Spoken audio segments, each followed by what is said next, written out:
mon invité ce matin, le coordinateur de la France Insoumise, Manuel Bompard. Bonjour à vous. Bonjour. Merci d'être avec nous ce matin. Beaucoup de questions à vous poser sur le budget, sur la censure, sur la réforme des retraites ou encore l'aide médicale d'État. Mais je voudrais commencer, Manuel Bompard, par ce recul de Michel Barnier sur l'une des taxes sur l'électricité qui se traduira concrètement par une baisse plus importante des factures pour les Français. Elles devaient baisser de 9%, elles baisseront de 14%, et le Rassemblement national revendique ce matin une victoire. Pour autant, est-ce que pour vous, Manuel Bompard, ça reste une bonne nouvelle pour le portefeuille des Français ? D'abord, il faut dire la vérité, c'est-à-dire que contrairement à ce que dit Monsieur Barnier, cette décision n'est pas une annulation des augmentations prévues de la taxe sur l'électricité. C'est une partie de l'augmentation qui est annulée. Ah, effectivement. Et donc, ce n'est pas vrai de dire que ça va se traduire pour les Françaises et les Français par une baisse de l'électricité. Ça dépend pour qui en vérité. C'est-à-dire qu'il y a des gens qui sont au tarif réglementé, il y a des gens qui ne le sont pas. Et les gens qui ne le sont pas vont voir précisément le prix de l'électricité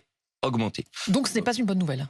Non, je ne dis pas que c'est pas une bonne nouvelle. Je préfère que ça augmente moins que ce qu'il était prévu d'augmenter dans le budget de Michel Barnier. Mais ça fait 2 fois que Monsieur Barnier nous fait ça. Monsieur Barnier, c'est un peu de Joe l'embrouille, quoi. Il vous fait croire que finalement les taxes sur l'électricité vont pas augmenter, mais finalement elles vont augmenter un peu. Puis il vous fait croire que les pensions de retraite vont être revalorisées, et puis vous vous rendez compte quand vous regardez dans les détails que c'est pas aussi clair. Joe l'embrouille, dites-vous, Manuel Bompard. Oui, bien sûr, parce que je pense que il a une manière de présenter des avancées, alors que c'est lui-même qui a proposé de dégrader la situation sur un certain nombre de sujets. Il vous fait croire à une grande victoire, alors qu'en vérité, il continue quand même à impacter le pouvoir d'achat des Françaises et des Français. Maintenant, je vais vous dire les choses franchement. Dans la discussion budgétaire à l'Assemblée nationale, à notre initiative, nous, les députés insoumis du Nouveau Front Populaire, nous avions proposé tout simplement de supprimer l'intégralité de l'augmentation des taxes sur l'électricité. Lors du vote, en première lecture à l'Assemblée nationale. Donc pourquoi le Rassemblement national dit c'est grâce à nous? Vous pourriez vous aussi revendiquer une victoire? Mais moi, je revendique effectivement une partie de cette victoire. Mais sauf que cette victoire, elle serait vraiment une victoire si Monsieur Barnier renonçait totalement à augmenter le prix de l'électricité. Ce n'est pas ce qu'il fait. De la même manière qu'il ne renonce pas à reporter la revalorisation des pensions de retraite, puisqu'il le fait en 2 temps. Donc voilà, moi je vous dis que ce budget reste en l'état, même après les dernières annonces de Monsieur Barnier, un budget qui va impacter le pouvoir d'achat des Françaises et des Français, un budget qui va se traduire par des coupes dans la dépense publique et donc dans les budgets d'un certain nombre de ministères. C'est un budget qui va se traduire par exemple, 4000 postes d'enseignants en moins. Que ça demeure en l'état et que donc ce budget en l'état est inacceptable. Et que donc, si Monsieur Barnier s'entête à essayer de le passer par 49.3, alors effectivement, nous déposerons une motion de censure et nous obtiendrons la censure. Et je reviendrai, Manuel Bompard, sur la motion de censure. Juste un dernier mot sur la taxe sur l'électricité, la partie de la taxe qui est supprimée. Est-ce que pour vous, Michel Barnier le fait pour vous tendre la main, pour discuter avec vous? Est-ce que c'est un signe de bonne volonté à l'égard de l'ensemble des oppositions, ou est-ce que vous y voyez un geste plus particulièrement à destination de Marine Le Pen? Quand on regarde les autres annonces qu'a faites Monsieur Barnier hier, on voit bien qu'il se tourne vers le Rassemblement national, comme depuis le début, parce qu'il faut quand même rappeler... Vous évoquez l'aide médicale d'État notamment, je vais y venir, dont il a annoncé hier sensiblement baisser le panier de soins pris en charge pour les sans-papiers. Mais je veux quand même rappeler que sans le Rassemblement national qui a laissé Monsieur Barnier s'installer, Monsieur Barnier ne serait pas aujourd'hui Premier ministre. Je vois Madame Le Pen critiquer le budget de Monsieur Barnier. Mais la vérité, c'est que si Madame Le Pen avait été cohérente, c'est-à-dire que si les députés du Rassemblement national avaient voté pour la motion de censure que nous avons déposée au mois de septembre, alors Monsieur Barnier ne serait pas là et le budget qui est sur la table aujourd'hui n'existerait pas en l'état. C'est un autre budget qui existerait. Quant à la décision sur l'aide médicale d'État, soyons clairs. Monsieur Barnier a choisi le déshonneur pour éviter la censure. En vérité, il a le déshonneur et il aura demain la censure. C'est une honte de s'attaquer à l'aide médicale d'État. Et moi, je m'adresse aux députés... Attendez, Emmanuel Bompard, juste pour expliquer pour ceux qui nous écoutent. L'aide médicale d'État, c'est le mécanisme de prise en charge des soins urgents destinés aux étrangers en situation irrégulière. Marine Le Pen dit qu'il faut drastiquement baisser le budget de cette aide médicale d'État. Mais la droite sénatoriale, il y a un an, réclamait la même chose par la voix de Bruno Retailleau, devenu entre-temps ministre de l'Intérieur de ce gouvernement. Vous avez raison. Au final, Michel Barnier, il parle à tous ceux qui la réclament, pas simplement à Marine Le Pen. Mais très bien, mais c'est pas pour ça que c'est une bonne disposition. Que les choses soient claires. L'aide médicale d'État, aujourd'hui, sa remise en cause, elle est contestée, par exemple, par à peu près l'ensemble du corps médical. Pour une raison simple que les gens qui nous écoutent doivent comprendre. C'est qu'une personne qui est malade, quand elle a un virus Et le virus ignore bien de savoir si la personne à côté a des papiers ou n'en a pas. Et donc, c'est un désastre sanitaire de remettre en cause la prise en charge des soins urgents, parce que c'est à ça que sert l'aide médicale d'État. C'est pas ce que dit Michel Barnier. Il dit qu'il faut revoir le panier de soins. Oui, et au fond, là-dessus, dans quelle disposition quel panier de soins? Il n'est pas précis. Je vous l'accorde sur ce point, il est extrêmement flou. Mais revoir le panier de soins, c'était l'une des préconisations du rapport Stefanini-Evin, avec un homme de droite, Patrick Stefanini, un homme de gauche, Claude Evin, qui est socialiste, qui disaient tous deux qu'il fallait encourager le resserrement des critères d'éligibilité pour cette aide médicale d'État et élargir les prestations soumises à un accord préalable de l'assurance maladie. Écoutez, madame, la vérité, c'est que depuis des mois et des mois, on assiste à une campagne de désinformation sur cette question de l'aide médicale d'État. C'est-à-dire qu'on fait croire qu'il y aurait des soins qui ne sont pas des soins vitaux ou des soins urgents qui seraient pris en charge par l'aide médicale d'État. Est-ce que vous savez, par exemple, que la prise en charge par l'aide médicale d'État pour un certain nombre de prestations et de nécessités médicales, elle n'est que partielle. Or, on parle de gens qui n'ont pas de mutuelle. Donc, évidemment qu'il n'y a pas d'effet d'aubaine sur l'aide médicale d'État. Et c'est aussi ce que dit le rapport Evin Stefanini, qu'il n'y a pas d'effet d'aubaine. Il n'y a aucun effet d'épée d'aubaine sur ce sujet, et y compris d'un point de vue budgétaire et financier. On parle d'une dépense qui est estimée, je crois, à 1 milliard d'euros. C'est de ça dont on est en train de parler. C'est même pas 1% du budget de la sécurité sociale. Or, si vous ne soignez pas des gens au début de la maladie, alors à la fin, la maladie va s'aggraver. Et donc la prise en charge à la fin, aussi ce que disait ce rapport, à la fin, elle va coûter plus cher parce que quand la personne va arriver à l'hôpital aux urgences, sa pathologie se sera aggravée. Donc c'est un non-sens économique, c'est un non-sens sanitaire et c'est une honte morale. Et l'argument du Rassemblement national et de la droite, c'est de dire si des efforts sont demandés à tout le monde, il faut aussi demander des efforts curieusement, à ceux qui bénéficient de l'aide médicale d'État. Curieusement, M. Barnier ne demande pas des efforts à tout le monde, ce n'est pas vrai. Puisque dans la discussion budgétaire, quand nous avons réussi à faire voter un amendement pour mettre à contribution les 147 milliardaires, ça, je pense qu'on pouvait se dire que 147 personnes qui ont plus d'1 milliard d'euros de patrimoine, on peut peut-être les mettre un petit peu à contribution. Cet amendement, il a été refusé. Et j'observe que quand Michel Barnier dit qu'il va faire des pas, bizarrement, il fait pas ce type de pas. Donc M. Barnier a choisi. Il a choisi que ce budget était un budget qui allait frapper l'ensemble des Françaises et des Français plutôt que de concentrer les efforts sur ceux qui ont les moyens de faire les efforts dans une situation budgétaire difficile. Emmanuel Bompard, considérez-vous qu'à l'heure où on se parle, Michel Barnier est l'otage de Marine Le Pen? Bon, je considère que Michel Barnier est surtout en sursis. C'est-à-dire que je pense que Michel Barnier, comme je vous l'ai dit tout à l'heure, essaye de se sauver et que pour ça, il ne recule devant aucun déshonneur et qu'en vérité, il aura perdu son honneur, mais il sera quand même censuré la semaine prochaine. Monsieur Barnier va tomber. C'est ça la réalité, tout le monde le sait. Aucun doute là-dessus. Pour vous, dans une semaine pile, vendredi prochain, il n'est plus Premier ministre. C'est effectivement ce que je crois.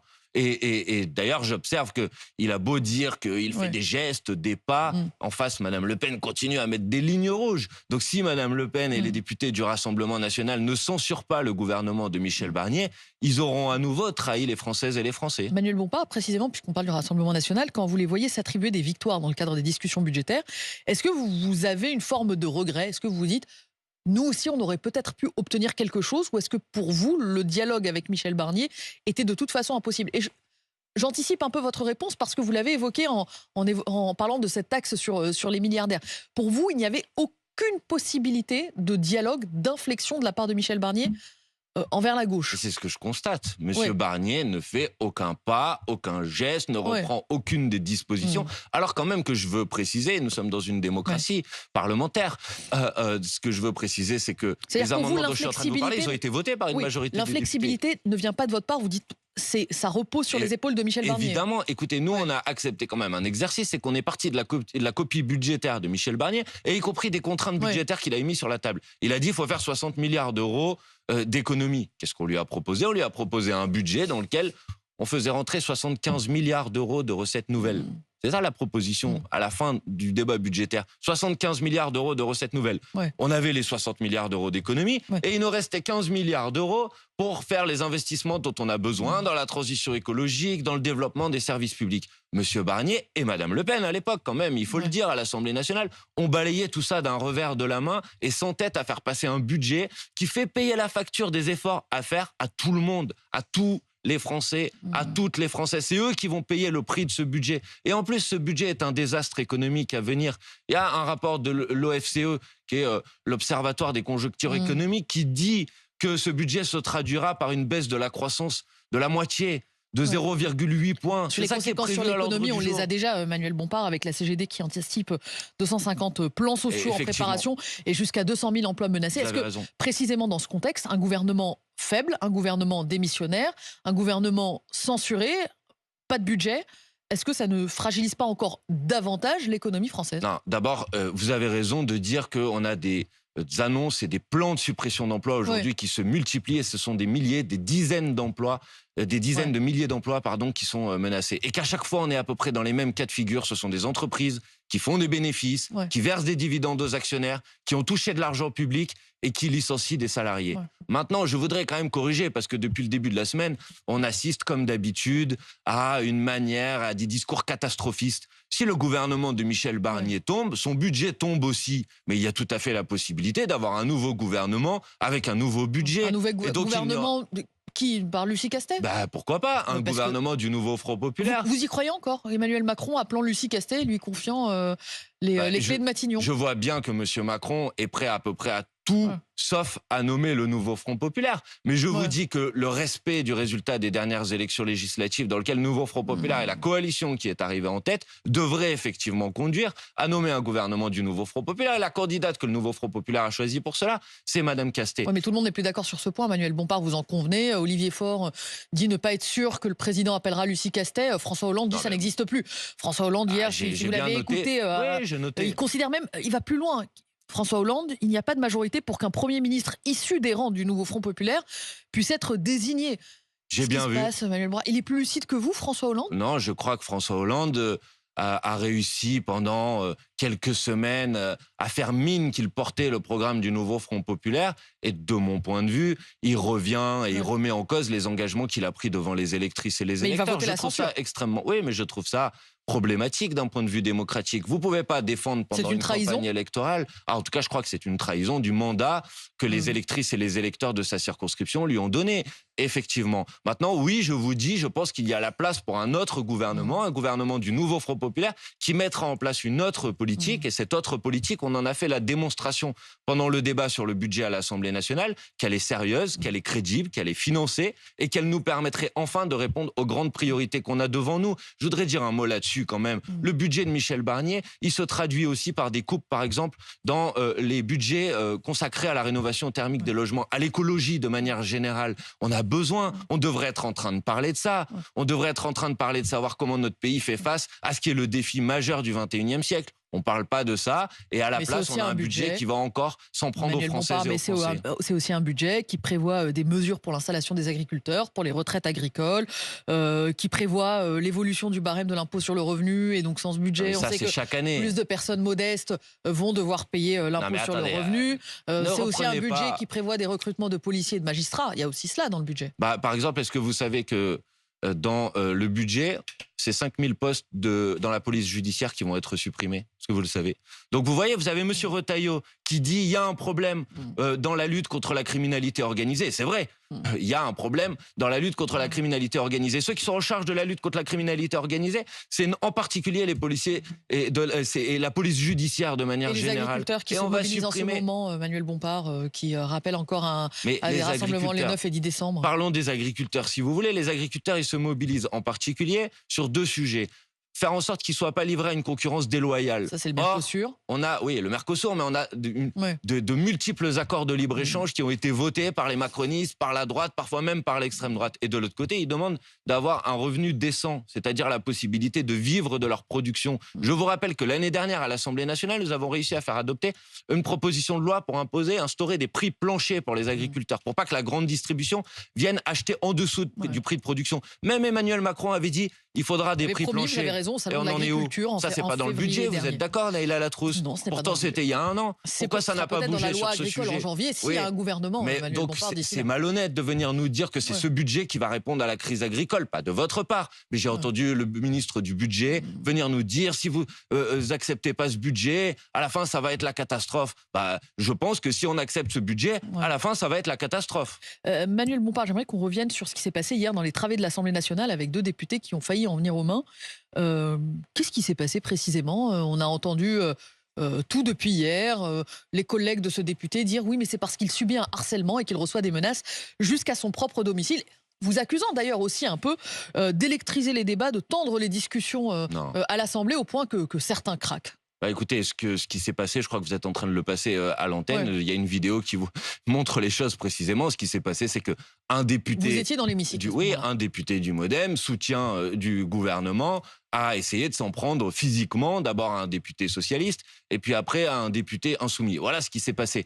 Et cette violence physique s'est inscrite dans une journée qui a été marquée effectivement par la violence. La violence sociale. On a entendu des propos de la part de députés macronistes disant que quand on a 64 ans, on n'est pas fatigué, qu'on peut continuer à travailler. C'était une journée on a où eu était examinée votre proposition de loi pour l'abrogation de la réforme des retraites. On a eu des ricanements quand des députés de mon groupe évoquaient des exemples, des gens qu'ils avaient rencontrés, qui arrivent à 60 ans, à 62 ans, alors qu'ils sont fatigués, qu'ils sont malades et qu'ils ont envie de partir à la retraite. On a eu de la violence démocratique, antidémocratique, devrais-je dire, puisque alors qu'il y avait une majorité à l'Assemblée nationale pour abroger la réforme des retraites, on en a fait la démonstration hier. Il y a eu un vote que les macronistes ont essayé de supprimer le premier article de notre proposition de loi. Ils ont été très largement battus. Donc il y avait une majorité pour abroger la réforme des retraites, et vous avez des députés macronistes qui ont tout fait pour empêcher le vote, qui ont multiplié les provocations, les incidents, jusqu'à cette tentative d'agression physique que vous avez pu voir sur ces images.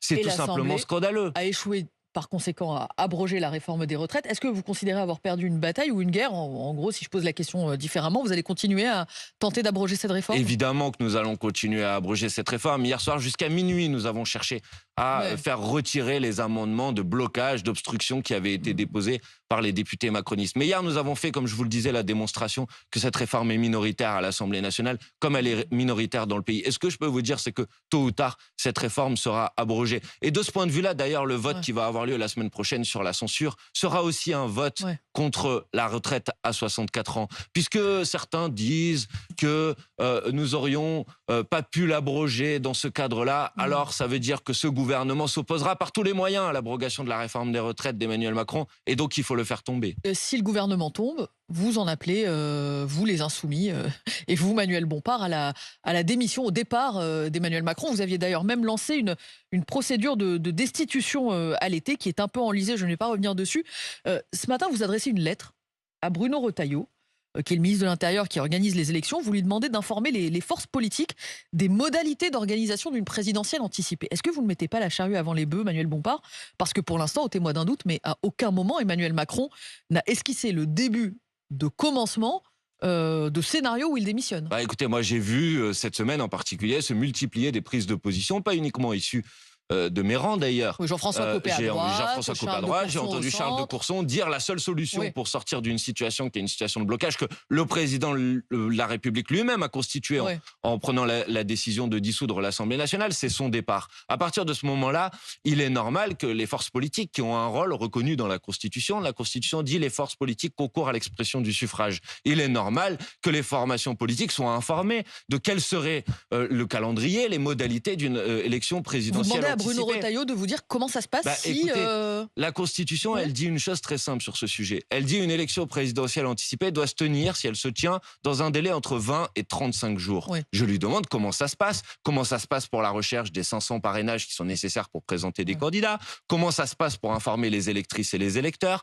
est-ce qu'il sera possible dans ce cas-là de s'inscrire sur les listes électorales? Je lui pose un certain nombre de questions précises. Il me semble normal que, pourquoi je le fais à M. Retailleau, parce que c'est le ministère de l'Intérieur en France qui est chargé de l'organisation des élections. Il est normal que le ministre de l'Intérieur informe les formations politiques de comment ça se passe dans ce cas-là. Vous lui demandez au fond de savoir s'il sait organiser une présidentielle anticipée. Je lui demande de savoir si ses services travaillent déjà sur cette hypothèse, puisque manifestement cette hypothèse monte en puissance, que c'est une hypothèse qui sans doute va encore se renforcer si le gouvernement de Michel Barnier est, comme je le crois, censuré la semaine prochaine. Alors oui, ce sujet va être posé sur la table. Et on ne va pas nous prendre par surprise. Manuel Bompard, vous êtes prêt s'il y a une présidentielle anticipée? Oui, vous avez un candidat? Nous avons effectivement la possibilité très rapidement d'avoir un candidat. Nous avons un programme.